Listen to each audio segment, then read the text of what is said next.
பிரார்த்தனை செய்யும் போது அவசரப்படாமல் பிரார்த்தனை செய்யுங்கள். யார் அவசரம் இல்லாமல் நான் கேட்டேன் எனக்கு கிடைக்கவில்லை என்று நிராசை அடையாமல் அவசரப்படாமல் யார் பிரார்த்தனை செய்கிறார்களோ அவர்களுடைய பிரார்த்தனை தான் அங்கீகரிக்கப்படும். நாம் அல்லாஹ்வுடைய அடிமை, அவன் நம்முடைய அடிமை அல்ல, அவன் நம்முடைய எஜமான். கேட்க வேண்டியது நம்முடைய கடமை, கொடுக்க வேண்டியது அவனுடைய கடமை. நான் கேட்டுவிட்டேன் எனக்கு கிடைக்கவில்லை, நிராசை அடையாதீர்கள். நான் கேட்டதெல்லாம் கிடைக்கவில்லை, அவசரப்படாதீர்கள். அல்லாஹ் ரப்பல் ஆலமீன் நம் அனைவர்களையும் கண்காணித்துக் கொண்டிருக்கிறான். ரப்பல் ஆலமீன் நம்மை பார்க்கிறான். நாம் அல்லாஹ்விடத்திலே அதை கூட இதை கூட, இறைவா எனக்கு இதைத்தா அதைத்தா என்றெல்லாம் கேட்கிறோம். இதை இந்த நேரத்தில் கொடுத்தால் அவன் நன்றியோடு நடப்பானா?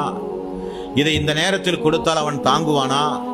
இதை இந்த நேரத்தில் கொடுப்பதை காட்டிலும் இந்த நேரத்தில் கொடுப்பதுதானே அவனுக்கு சிறந்தது என்று சொல்லி ஒரு தாய் குழந்தையை வளர்ப்பதை போலத்தான் அல்லாஹ் நம்மை வளர்த்தி கொண்டிருக்கிறான். ஆகவே பிரார்த்தனை செய்யும் போது நாம் எத்தனை நாளா கேட்கிறோம், அல்லாஹ் தரமாட்டேங்கிறானே.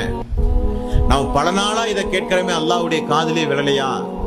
நம்ம இத்தனை நாள் கேட்கிறோம், இனி கேட்டு என்ன பயன்? நிறைய பேர் துவாவே செய்ய மாட்டாங்க. கேட்டா துவா செஞ்சு என்னங்க பயனு? கேட்டதெல்லாம் என்ன ரப்பு தரவா போறான்? தவறு. இஹ்லாஸான உள தூய்மையோடு அல்லாஹ்வை தவிர யாரும் நம்முடைய பாவங்களை மன்னிக்க முடியாது என்கிற எண்ணத்தோடு அல்லாஹ்விடத்திலே பிரார்த்தனை செய்யுங்கள். அல்லாஹ்வை பயந்து பணிவோடு ரகசியமாக கவனமாக பிரார்த்தனை செய்ய வேண்டும்.